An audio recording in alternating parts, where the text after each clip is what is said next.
mabiyang grupo. At dito rin ang kalakayin namin ang patungkol sa makasaysayang pagtulog ng LGBTQ+ or movement na LGBTQ+. Una, noong 1960 to 1969, ano yung mga pangyayari? Stonewall Riot 1969. Ang nangyari diri kay nandito ayaw ginapansin ang mga bayot kay mga lagi yung mga sakit. Kanya, ang mga polis, i-read nila to Stonewall gay bar. Kaya ang kato kay ginalabag daw sa mga may mga sakit daw na mga bayot ang longa nga ba silang magsayaw sayaw tapos cross-dressing, like pagsuot ang lalakong palda, pagsuot ang lalakong babae. So ato nag-grade sa police, di pang nila ang mga bayot like nasaktan, ipandiya, dihuling, ubad pa. Kaya to nag-trigger ang mga bading sa USA. So nagtatag sila gay liberation. Yung gay liberation ginapaglaban nila ang rights sa mga bayot like ang ilang kalayaan, ilang rights, etc. Pagtatag nila itong 1969 to 1970.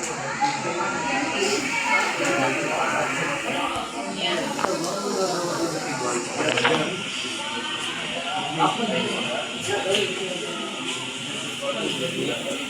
ang sunod ay 1970 ang unang Pride March. So, unsa ang Pride March? Ito ang unang protesta or marcha sa New York, USA dahil matapos sa Stonewall Inn riots. Nilalaban nila ang kanilang karapatan, kalayaan, at proteksyon dahil sa mga abuso at diskriminasyon sa kanila.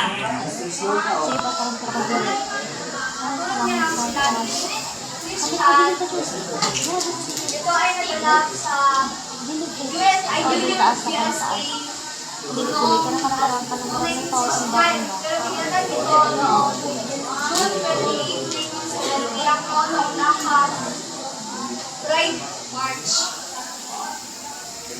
Ginawa ito dahil kailangan nilang ipalawak ang kanilang karapatan, kalayaan, proteksyon sa buong mundo upang malaman nila kung ano ang kanilang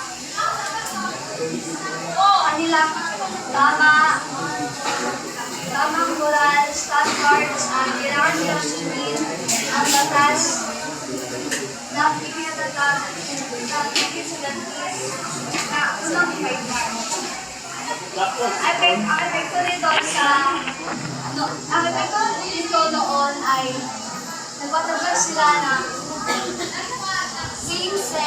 legalized same-sex relationship at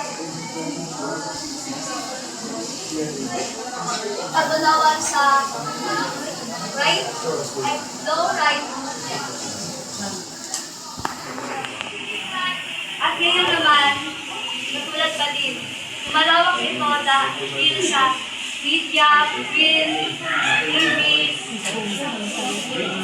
napalawak mula ang unang Pride March na naganap sa New York, USA.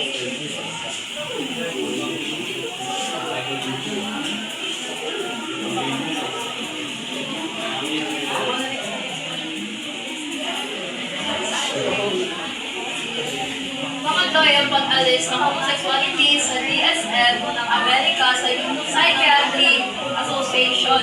So, ang meaning ng DSM ay Diagnosis, Statistic Manual, Moral Of mental disorder. So, kini pagka 1973, ang ang American Psychiatric Association or APA ay nag-announce na ang nag-i-announce sila na ang homosexuality is tanggal na doon kay ibang before man daw is pinigil sila agree sa gay, which is hate daw nila ang gay or ginasaktan, kaya sinabi kanina ni Chan. So, pagka-announce ng American announce ng ABA, like, bukas na ng desisyon na ang homosexuality is tanggalon na para like, katulad ito, equality at tanan. Alas yan, Panalisan at Women's Liberation Movement naman ay ito ang hilusalig na naguyot ng itinaguyot ang gender equality at reproductive rights at laban sa diskriminasyon sa kababayan sa lipunan, trabaho sa edukasyon at sa batas. Ang lesbian feminism naman ay isa sa ng feminist movement na tumutok sa karapatan at disiplinohin ng lesbian women at kung paano sila ng pagkaapekto sa maripang kababaihan at LGBTQ plus community. Ito ay nasimula noong 1960s hanggang 1970s. Ang Women's Liberation Movement ay nasimula noong early 1960s sa Amerika at sa Europe.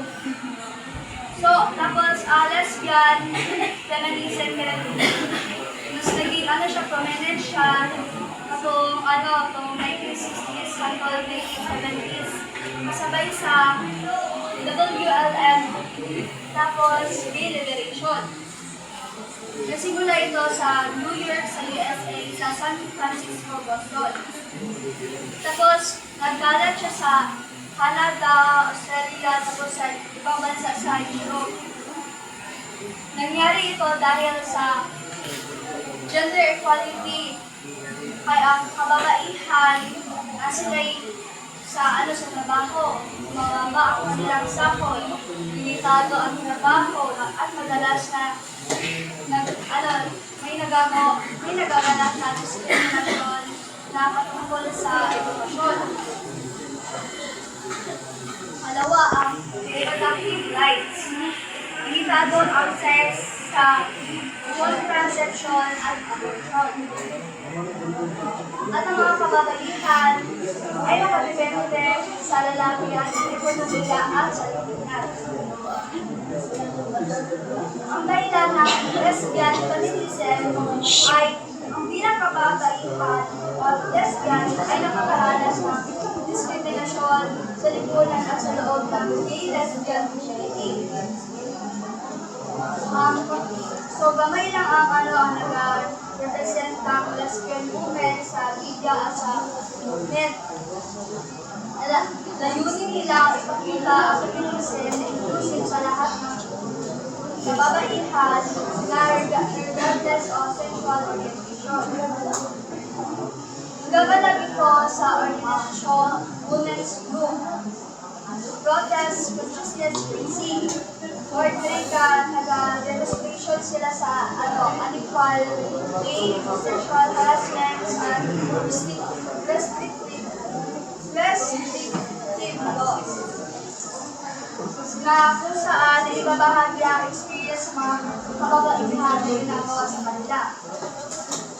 Sa lesbian feminism activism ay nasusulat ng book articles tungkol sa lesbian identity tulad ng Lesbian Nation ni Jill Johnson noong 1973. At dito din ay naroon na lesbian collectives, bars at political groups. May legal at political gamitin, pag-angat ng reproductive rights at anti-discrimination law sa trabaho at sa edukasyon. Epekto nito ay bigay ng daan sa women's rights, equal pay, reproductive rights, bigay ng organisasyon at disiplina sa mga kababaihan. Doon yun, pero ngayon, sa global feminism advocacy at intersectionality.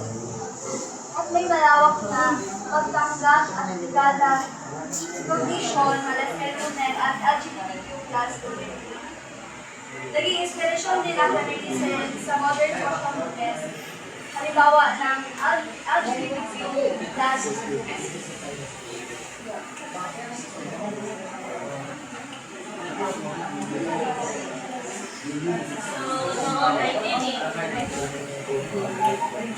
noong 1980s, kumalat ang HIV at maraming tao sa LGBTQ community at maraming naaapektuhan dito. Lalo na ang mga gay dahil kakaunti lamang ang organisasyon ay ang impormasyon at habaga ng tulong mula sa gobyerno. Marami ang nakaparanas ng takot, pagpuhusga at diskriminasyon.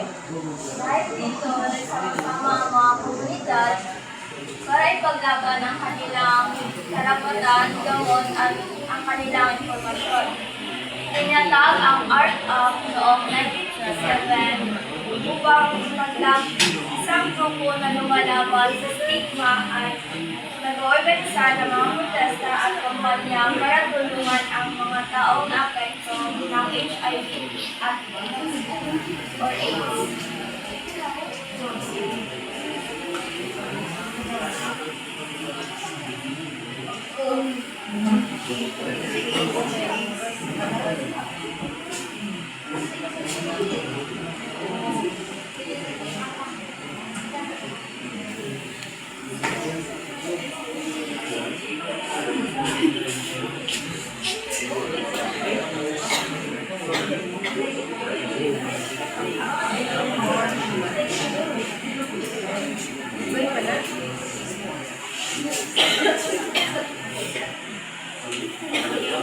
Pagkilala ng ang homosexuality noong 1990s.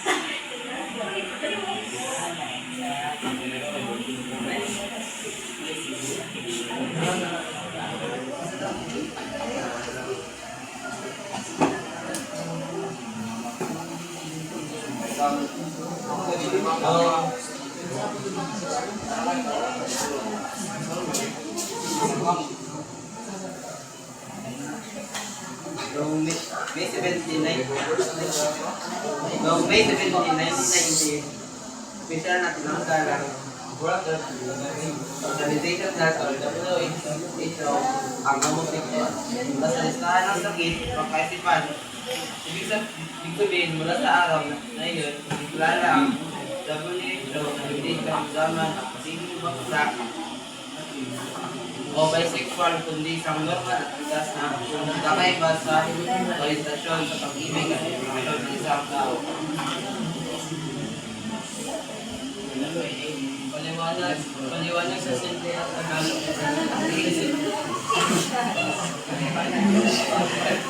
Ay, naman sa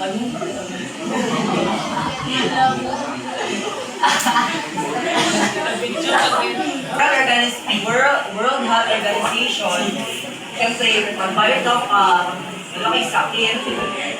So, nag-anuman ang mga LGBTQ, nag-protest na sila, dapat tanggalon itong statement na ito, pag-embark daw kasi LGBTQ, na daw kay sakit.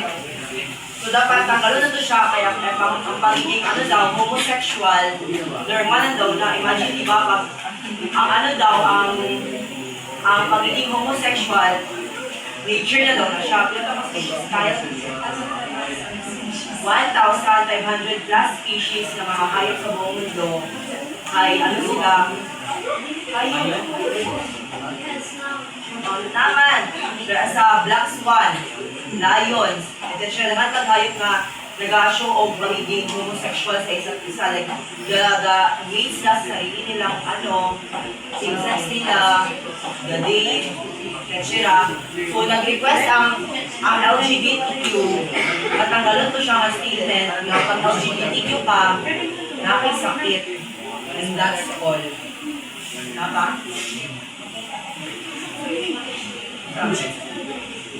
Yung 2000, okay naman yung 2008. At least diba, may mga tao na medyo nag-accept na sa LGBTQ. Kasi ako ba, wala ba, discrimination ko sila. Pero ang others, nakasali na sila sa Pride Month, sa rally,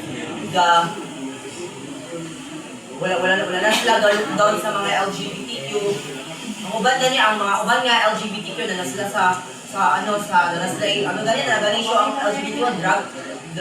drag queens, mga komedyante nga, usually ang mga komedyante nga nakakaroon kay mga gay, mga vloggers, mga action stars, etc.